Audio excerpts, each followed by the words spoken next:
What's going on, everybody? How's everybody doing out there? Well, today I'm going to talk a little bit about spikes. I'm not an expert, don't have a lot of information on them. I just wanted to share something real quick. A friend of mine, Dirk from Ohio Steam and Steel YouTube channel, recently took a trip to New Zealand. He did a great video on some track that was over there and certain spike they use. So I'll just talk a little bit about a couple spikes. I have a few I'll show you, and we'll go over a couple. But everybody knows the dog spike or the cut spike or cramp-on. I mean, there's a lot of names people use for these, but he thought what was interesting is the ones over there, screw type spikes. Now, we do use screw type spikes here in the States, but don't know why the reason of different type screw spikes or different type cut spikes, but there's quite a few different ones, and I just want to show you a few different. This one's the one from New Zealand, so let's take a look at a couple different ones. I'll show you right now. Let's take a look. So let's take a little closer look at the screw spike or rail screws. They can be classed into four types. You have a sleeper screw, the square head screw, the hexagon screw, and the double headed screw.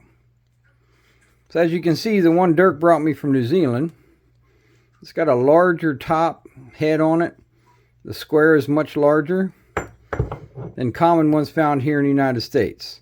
You see the head portion is a little smaller. The square for probably the ratchet or whatever mechanism on the machine is driving them in there. See the size difference. This one's more of a rectangle with a smaller head. You can also see head sizes there are different. Different portions of a thread. These threads are similar, but these are more of a, I guess, an auger style.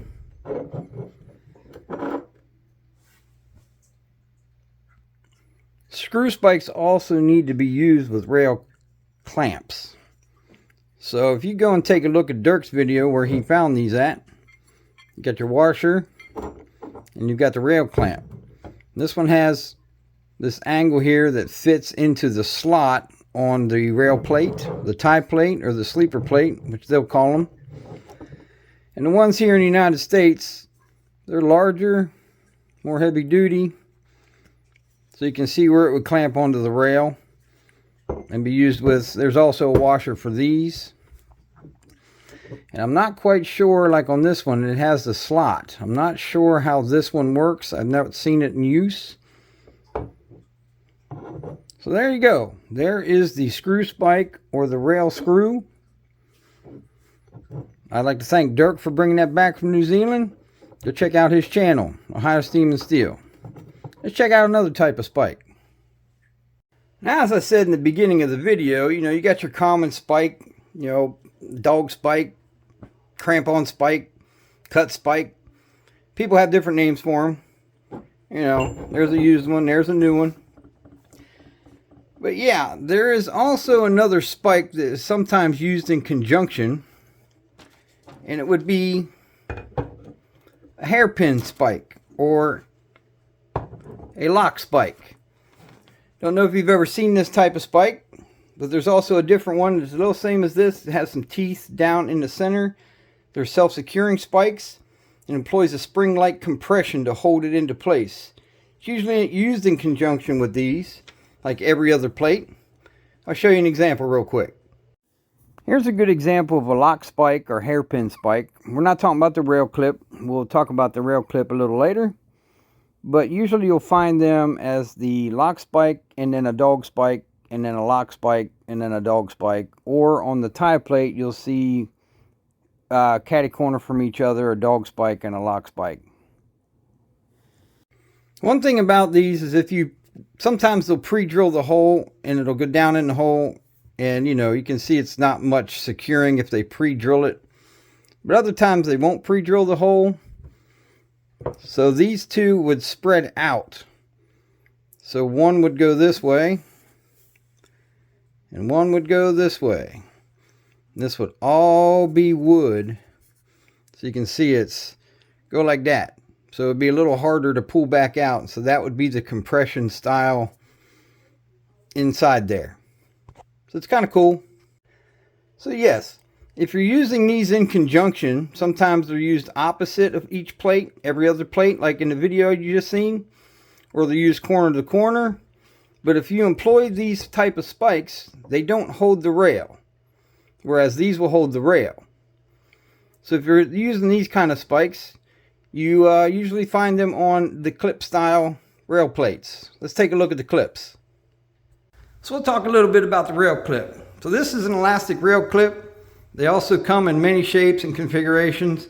And this one, I believe, is an E-type clip. Most people refer to them as a pandrel clip. So the pandrel clip, shown here, as you see, would be inserted into the shoulder to hold the base of the rail onto the rail plate. Traditional spikes or the lock spike would go down in here.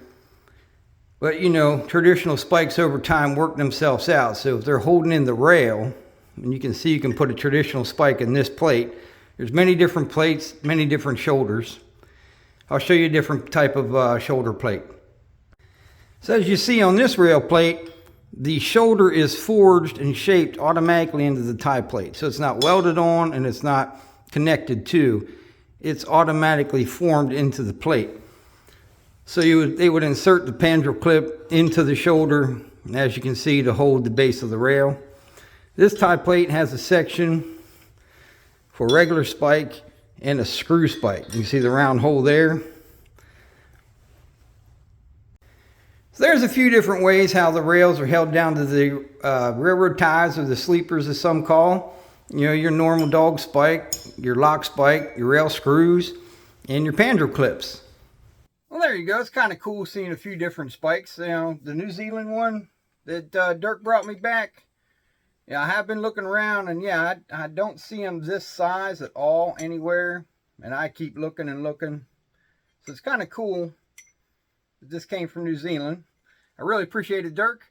You guys need to go over to Dirks Channel at Ohio Steam and Steel. I'll leave a link in the description.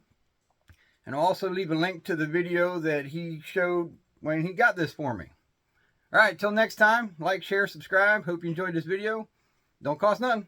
Hit that button. Pappy out.